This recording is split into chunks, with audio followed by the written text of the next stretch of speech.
Congé anticipé, ça peut te rattraper. Congé précipité, ça peut te gâter. Congé anticipé, ça peut te rattraper. Congé précipité, ça peut te gâter. Maman s'est débrouillée pour te mettre à l'école. Papa s'est débrouillé pour te mettre à l'école. Mamie va à checker pour te mettre à l'école. Il faut qu'elle va yugu yugu pour te mettre à l'école. Au lieu d'aller à l'école, tu te mets dans l'alcool.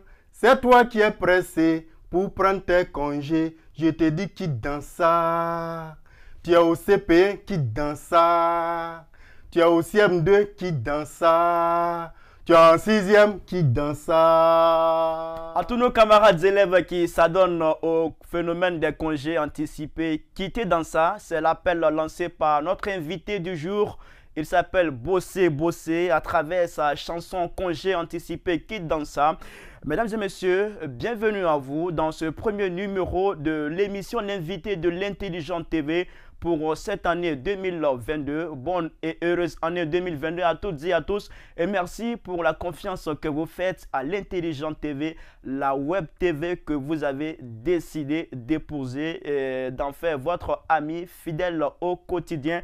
Encore une fois de plus, merci pour la confiance que vous nous faites. Notre invité à l'état civil s'appelle Angoran Kofi Barnabé. C'est bien sûr son nom à l'état civil. Il est éducateur et puis slammer. Avec lui, on va en savoir plus sur sa carrière, ce qu'il fait, c'est-à-dire la musique et puis le slam. Bonjour à vous. Alors bonjour. Et merci d'avoir accepté notre invitation. C'est moi qui vous dis merci. Alors, nous sommes très heureux de vous recevoir d'entrée. Je voudrais vous souhaiter, au nom de toute la rédaction, toute l'équipe de l'Intelligente TV, une bonne et heureuse année 2022 à vous. Je vous retourne les mêmes vœux.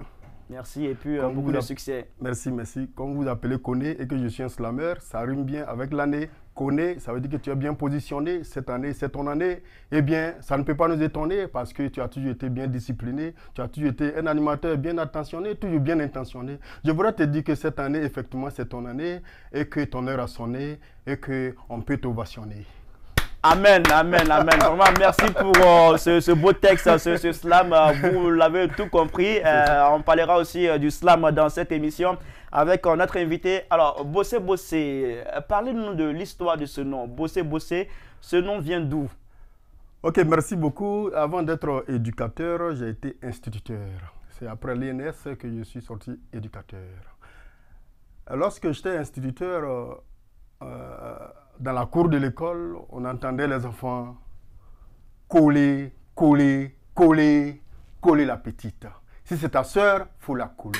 Si c'est ta tante, il faut la coller. Et ça remonte à quelle année? Oh, je crois que c'est... Bon, je n'ai pas envie de dire certains noms, mais dans tout cas, il y a de cela près de 3 ans. D'accord, d'accord. Allez-y, coller, coller. Voilà, coller. On entendait coller, coller, coller partout. Au lieu de réciter les leçons que nous, on leur apprenait dans les classes, alors c'est coller, coller, on entendait. Je dis, mais si en tant qu'éducateur, en tant qu'instituteur, je laisse passer ça, ça s'apparenterait à une démission. Il faudrait que moi, je recadre cette chanson pour dire aux enfants, à votre âge, au lieu de coller, coller, venez, on va bosser, bosser.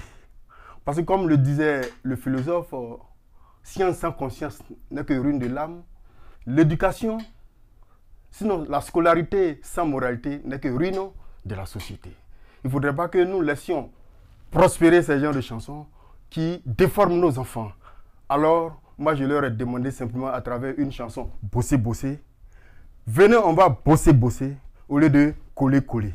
Si vous me permettez, il y a un qui est dedans qui s'appelle Quadio. J'ai dit Quadio, je dis, tu n'étudies pas. Comme il est habitué à la chanson coller, coller, il dit, oh, comment pourrais-je étudier? J'attends un appel de ma copine. Donc je lui dis à travers la chanson, Quadio, je dis, oh, tu ne vois pas les feuilles, l'on t'invite à bosser, toi, tu viens pour coller les filles. Il y a l'œil sur toi. Oh. Quadio, il y a quoi? Si tu n'avais pas envie de bosser, Quadio, il fallait rester chez toi. Vous avez interprété la chanson d'un Camerounais. Le contre-pied. Pour pouvoir dire aux enfants que eux, selon leur âge, il ne s'agit pas d'eux, mais pour eux, il faut qu'ils viennent bosser, bosser, bosser. Donc, au lieu de coller, coller, il faut bosser, bosser, comme pour inviter les élèves à, je veux dire, bosser, à s'adonner aux études pour réussir à l'école. Cette chanson, Où est-ce que nous en sommes avec cette chanson en ce moment, Bossé Bossé? Bon, on continue donc de faire la promotion de cette chanson. On fait le tour des écoles avec cette chanson. Voilà, donc ça a été le premier concept. C'était la danse Bossé Bossé. Voilà, donc on continue de faire la promotion de cette chanson à côté de celle dont on va parler tout à l'heure. Oui, bien sûr, Congé anticipé, Quitte Dansa, c'est votre single que vous avez sorti en 2019. Alors, c'est le seul titre que vous avez d'ailleurs. Alors, comment vous vous définissez exactement? Est-ce que vous êtes un artiste confirmé ou bien vous êtes un acteur du système éducatif ivoirien qui s'adonne, qui s'essaie à la musique de temps en temps? Oui, bon, en fait, je suis un éducateur et comme vous le dites, nous, notre arme privilégiée, c'est la communication. Nous sensibilisons les enfants. Et nous sensibilisons les enfants, comme on appelle ça, on peut dire, bien évidemment, à travers la parole. Voilà. Mais on a l'impression que lorsqu'on leur parle, ils ne nous écoutent pas bien. Donc, ils nous donnent l'impression qu'on parle bien, mais on ne parle pas fort. Donc, j'ai décidé de leur parler fort à travers la chanson qui est l'une de leurs passions. Voilà. Parce que, comme le disait le psychologue, pour mieux enseigner le latin à John, non seulement il faut connaître le latin, mais il faut connaître John. Les enfants que nous avons, ce sont des adolescents. Cette crise, je ne sais pas si on va en parler tout à l'heure, oui. Mais voilà, mais il faut déjà brosser en disant que il s'agit des adolescents. Et ces adolescents, ils n'écoutent que le langage du plaisir. Lorsque on vient, selon leur évolution psychologique, ils ne sont pas à un stade où ils peuvent faire facilement le raisonnement hypothético-déductif. Vous voyez? Donc pour eux, c'est leur cerveau émotionnel qui est développé. Le cerveau rationnel, censé contrôler ce qu'ils font, n'est pas encore développé. Cela sera développé totalement qu'à partir de 25 ans. Donc, ils sont des adolescents. Ça fait partie de la crise de l'adolescence. Donc, il faut leur parler à travers ce qu'ils aiment, à travers leur passion, en s'adressant à leur cerveau émotionnel, qui est le siège du plaisir. Donc, en leur parlant à travers la chanson, ils sont dans des conditions propices d'écoute et ils sont dans les conditions pour répéter ce que tu leur dis. Ils se répètent donc les conseils et ils en donnent à leur père. Donc pour vous, la chanson, c'est un moyen pour vous de mieux jouer votre rôle d'éducateur. C'est un moyen complémentaire pour jouer effectivement notre rôle d'éducateur. Donc c'est une continuité. Vous avez sorti la chanson Bossé Bossé, plutôt Congé anticipé Quitte Dansa. À quel moment il vous vient à l'idée d'écrire, de composer cette chanson Congé anticipé Quitte Dansa? On était dans la période chaude où les enfants étaient vraiment surexcités pour aller en congé. Donc il fallait communiquer avec eux, il fallait les sensibiliser. Alors nous, notre meilleure manière de sensibiliser, c'est de faire en sorte que l'enfant même soit au centre de cette sensibilisation. Voilà, donc on est allé, on les a écoutés, ils ont donné quelques raisons pour lesquelles ils vont en congé précipité. Alors, qu'est-ce qu'on a fait? On dit, mais on leur a posé la question de savoir, mais est-ce que les congés, est-ce que c'est bon? Est-ce que quand vous allez venir, revenir, les devoirs sinon les leçons que vous n'aurez pas faites, les leçons que vous n'aurez pas faites, le professeur, lui, dans les examens, il ne va pas en tenir compte. Lui, il va vous donner. Ça sera considéré comme des leçons déjà faites. Donc, il va vous donner ça en devoir. Donc, dans tous les cas, quand vous allez revenir, ça va vous rattraper.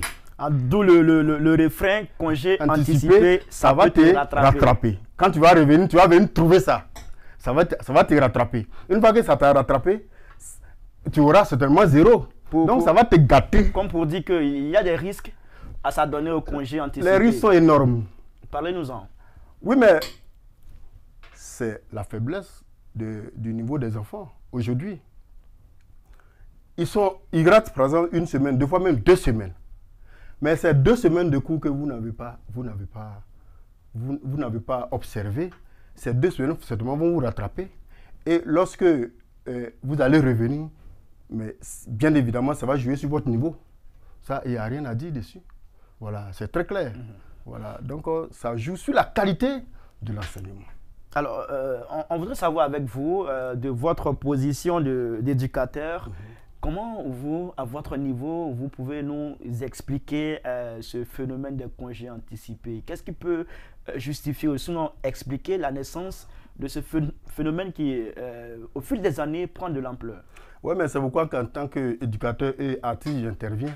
Parce que c'est presque inexplicable. Vous avez failli à votre mission quelque part, vous les éducateurs? Non, non, non, non. Éducateurs, enseignants, tout ça, c'est la même chose. Nous utilisons plusieurs moyens pour inculquer le savoir à nos élèves. La chanson, les poèmes, les sketchs, le théâtre, tout cela, ça fait partie. Donc, le domaine artistique n'est pas exclu de nos méthodes d'enseignement. Voilà, ça fait partie de la méthodologie. Voilà, vous voyez un peu qu'il y a la chanson, il y a la musique à l'école, ça a été introduit à dessin, oui, mais ça contribue, voilà. Malgré ces chansons, ce phénomène, il existe toujours. Oui, mais ce sont les acteurs du système éducatif qui ne jouent pas pleinement leur rôle, ou bien est-ce que ce sont les parents qui ne font pas face à leurs responsabilités, ou bien est-ce que ce sont les élèves même qui sont à la base de ce phénomène? Bon, on va dire qu'à ce niveau, le système éducatif, bon, tous les acteurs du système éducatif jouent leur rôle, mais seulement qu'il faut intensifier. Nous, à notre niveau, au niveau des éducateurs... Intensifier en faisant quoi? Bon, nous, c'est ce que je suis en train de vous dire. Au niveau des éducateurs, nous, le moyen privilégié que nous utilisons, c'est la communication, c'est la sensibilisation, c'est le fait de parler sans cesse aux élèves. Mais comme je viens de le dire, les enfants ont deux cerveaux.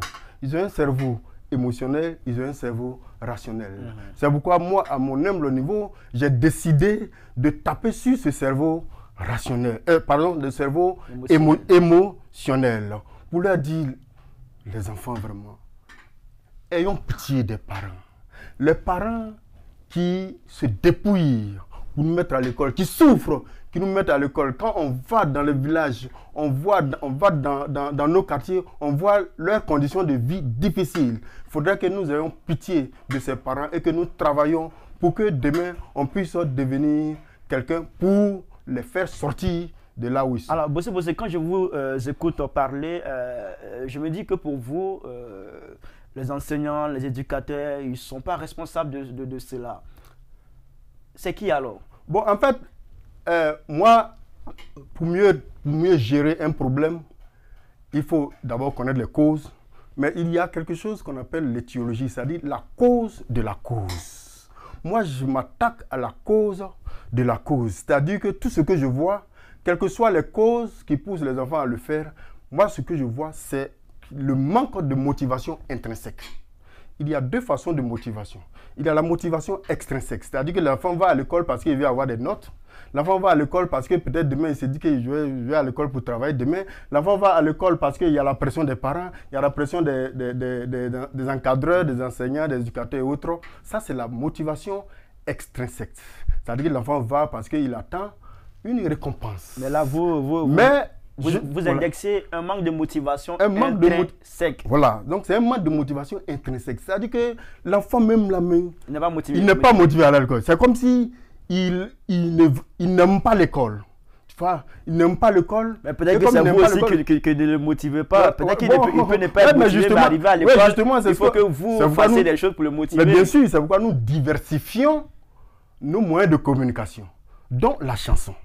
Est-ce que vous voyez? Donc, parce que comme l'enfant n'est pas motivé intrinsèquement, alors qu'est-ce qu'il faut faire? C'est un travail de longue haleine.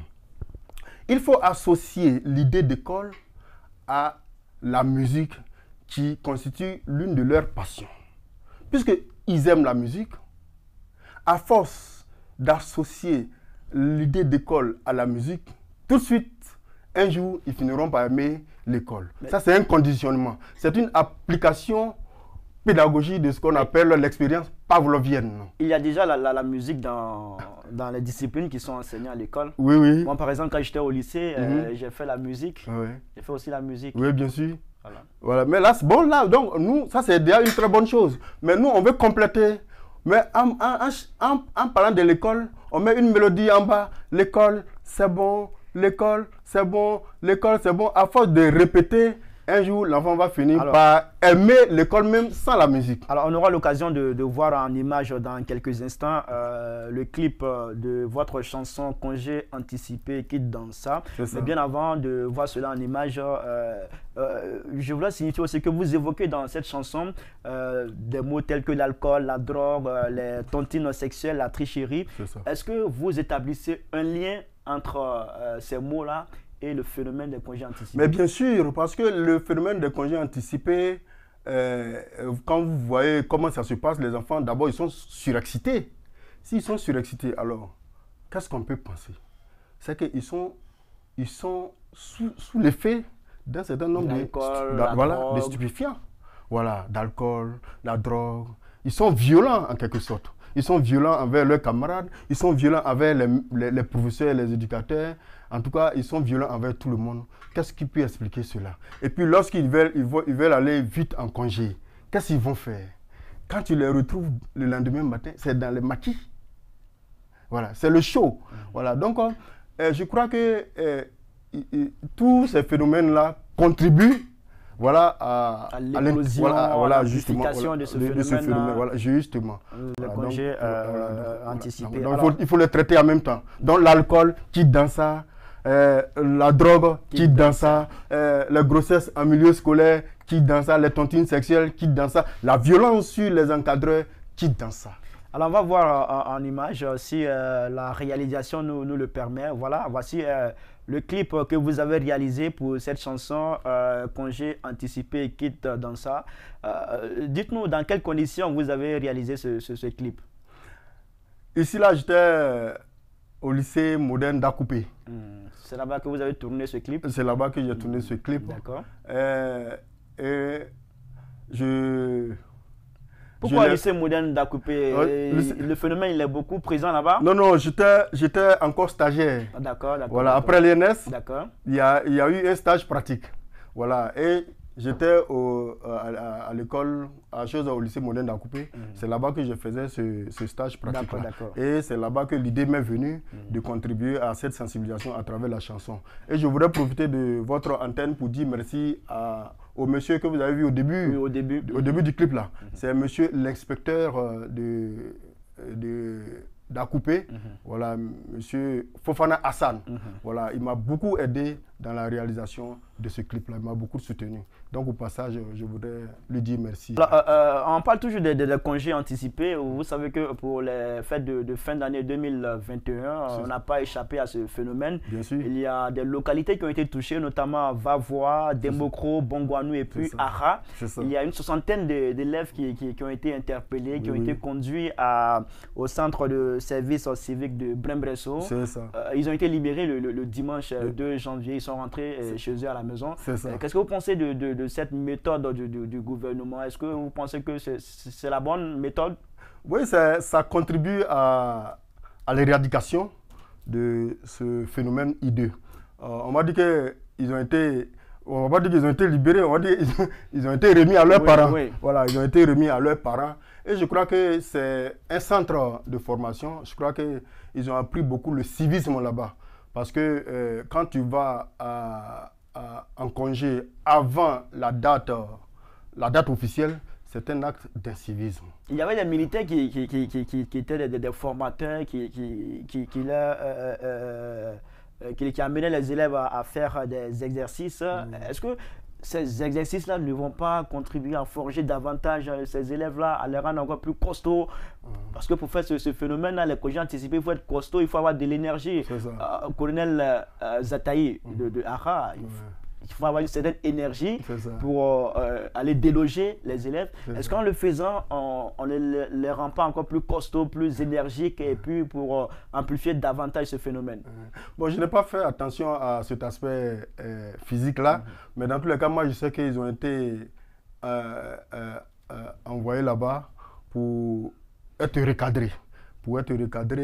Pour certainement leur dire que les congés anticipés, ce n'est pas une bonne chose. Sinon, cet aspect physique-là, je n'ai pas trop fait attention à ça. Mais dans tous les cas, je sais que le gouvernement est en train de chercher les voies et moyens pour pouvoir éradiquer ce phénomène-là.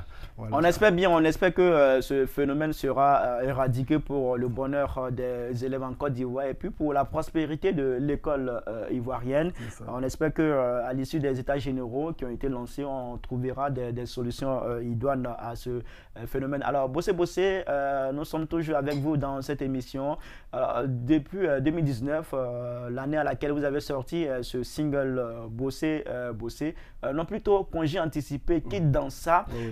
Jusqu'à ce jour, rien encore. Pourquoi vous manquez d'inspiration? Pourquoi cette disette, si je peux me permettre ce terme-là? Bon, il faut dire qu'au départ, moi-même, je suis, comme il est dit, poète, slammer. Voilà, donc les congés anticipés que j'ai évoqués là, le phénomène n'est pas encore fini. Voilà, donc on continue. Parce que chez nous, là, une fois que tu fais la leçon, il faut faire une révision, il faut faire une remédiation, il faut faire une évaluation. Et même donc, si ce phénomène va durer 10 ans, pendant ces 10 ans, mais vous n'allez rien faire d'autre. Tant qu'on ne finit pas de marcher, on ne finit pas de balancer les bras. Donc ce phénomène-là, il est très important. On peut dire il est très hideux, il est très nauséabond. Donc il faut pouvoir l'éradiquer. Donc moi, je me focalise dessus. Dans le prochain morceau va sortir après que ce phénomène-là est totalement... Non, mais le prochain morceau, ça dépend. Parce que nous avons beaucoup de textes. Voilà, nous avons beaucoup de textes, mais nous, comme je l'ai dit, nous sommes des enseignants, nous sommes des éducateurs. Une fois qu'on commence une leçon, lorsque cette leçon n'est pas encore bien comprise, on ne peut pas la laisser pour aller attaquer une autre leçon. Donc il faut insister. On a des voies et moyens pour pouvoir insister à travers des remédiations. Alors on va parler de slam avec vous dans quelques instants, mais là je vais avec le concours de la réalisation technique. Nous allons voir en image une vidéo. Vous allez nous expliquer un peu c'était où, à quelle occasion. Là, c'était où? Ça, c'était au lycée moderne Jeune Fille de Yopougon. C'était quand? Ça, c'était il y a juste avant le lundi qui a précédé les congés. Les congés, la période, le lundi qui a précédé les congés. Et vous avez été invité par les responsables de l'école? Justement, les responsables, madame le proviseur de l'école et puis les censeurs. Pour sensibiliser. Pour sensibiliser les enfants au drapeau. Et c'est ce que je fais. Depuis Akoupé, depuis Azopé, au niveau d'Abidjan, je fais le tour des écoles, surtout au drapeau. Je salue le drapeau avec eux. Et puis maintenant, on profite pour leur inculquer le son. Sinon, le concept quitte dans ça. Alors, on vous voit en train de danser. Vous dansez, les élèves, les enfants, ils rient. On vous voit, trouve un peu rigolo. C'est ça. Qu'est-ce que vos enfants pensent de vous? Mais les enfants, c'est ce qu'ils aiment. Ils sont des enfants, donc ils apprennent en jouant. L'enfant, lui, il ne fait pas la distinction entre l'amusement et le sérieux. Moi, je suis en train de faire du sérieux, mais eux, ils pensent que c'est de l'amusement. Mais ils sont en train d'apprendre comme ça de façon inconsciente. Et c'est du neuromarketing. C'est du marketing de l'école. C'est de la neurosensibilisation. On le fait, les enfants ils ne savent pas associer l'idée d'école à la musique, un peu comme un produit que vous n'aimez pas et qui va finir par vous plaire à force de l'entendre avec une musique que vous aimez. Voilà, c'est ce que nous sommes en train de faire. Alors, je l'ai dit à l'instant, vous êtes aussi slammer. Je suis slammer. Parlez-nous de cela. Ok, bon, mais on dit que je suis slammer, hein? On dit que je suis aussi poète, je suis parolier, mais dans tous les cas, c'est les spécialistes qui nous donnent ces noms. Mais nous savons très bien qu'il y a eu la crise en Côte d'Ivoire ici, et la crise a créé en nous des émotions. Et ces émotions, quand elles deviennent fortes, on les appelle des commotions. C'est source de maladie morale. Alors, qu'est-ce qu'il faut faire? Parler d'un phénomène qui vous fait mal à quelqu'un, ça contribue à retrouver la guérison morale. Donc, moi, le mal que moi je ressens à l'intérieur, à la suite de la guerre, là, moi, je voudrais m'exprimer pour contribuer à la sensibilisation, pour la paix, pour la réconciliation, pour l'entente en Côte d'Ivoire. C'est pour cela que j'ai fait le slam. Alors, si on vous disait à l'instant de faire un slam sur la paix, comme je le disais, je voudrais dire aux Ivoiriens, aux Ivoiriennes, de laisser tomber les histoires et d'apprendre plutôt leur histoire. Au cours de notre histoire, entre nous, il y a eu malheureusement des histoires. Mais ces histoires sont des leçons d'histoire que nous devons apprendre afin de replacer notre histoire sur un chemin, cette fois-ci, sans histoire. Parce que nous sommes fatigués, fatigués d'entendre les canons crépiter, fatigués de voir les obus décapités, fatigués de sentir les cœurs palpiter. Oui, les hommes sont trop tombés, les femmes ont trop pleuré, dans des familles endeuillées, les enfants ont été affamés. Nous voudrions vous dire de marcher désormais, en ayant comme repère ce qu'a dit le Père. La paix n'est pas un mot vain. Pour ne pas poursuivre la paix en vain, chacun doit mettre un peu d'eau dans son vin. Chacun doit mettre un peu d'eau dans son vin. On peut vous applaudir. Bravo à vous. Bossé pour ce beau texte, ce slam sur la paix. En tout cas, on souhaite la paix en Côte d'Ivoire, que c'est beau de vivre dans un pays paisible. Quand il y a la paix, vraiment on peut tout faire. C'est parce qu'il y a la paix que Bossé est sur ce plateau avec moi. Félicitations à vous et puis on va vous permettre de finir en a cappella cette chanson. Je veux dire, cette émission, je suis beaucoup ému avec vous sur ce plateau. C'est mon côté émotionnel qui est touché là. D'accord. Donc on vous donne l'occasion de finir en a cappella cette émission. Donc, on va toujours répéter, comme on l'a dit, on va insister. Congé anticipé, ça peut te rattraper. Congé précipité, ça peut te gâter. Congé anticipé, ça peut te rattraper. Congé précipité, ça peut te gâter. Maman s'est débrouillée pour te mettre à l'école. Papa s'est débrouillé pour te mettre à l'école. Mamie va à checker pour te mettre à l'école. Il faut qu'elle va à Yugu pour te mettre à l'école. Au lieu d'aller à l'école, tu te mets dans l'alcool et puis tu es pressé pour prendre tes congés. Bossé te dit, quitte dans ça. Quittez dans ça, chers amis élèves, quittez dans les congés anticipés, intéressez-vous à vos études et puis soyez studieux. C'est ce qui est bon pour vous, ce qui va vous permettre d'être demain des leaders, des cadres dans ce pays. Allez, merci d'avoir accepté notre invitation. Encore une fois de plus, Bossé. Merci d'avoir suivi cette émission et puis bonne et heureuse année 2022 à toutes et à tous. Restez toujours fidèles à l'Intelligente TV. À bientôt. Quittez dans ça. C'est pas bon. Congé anticipé. Au revoir.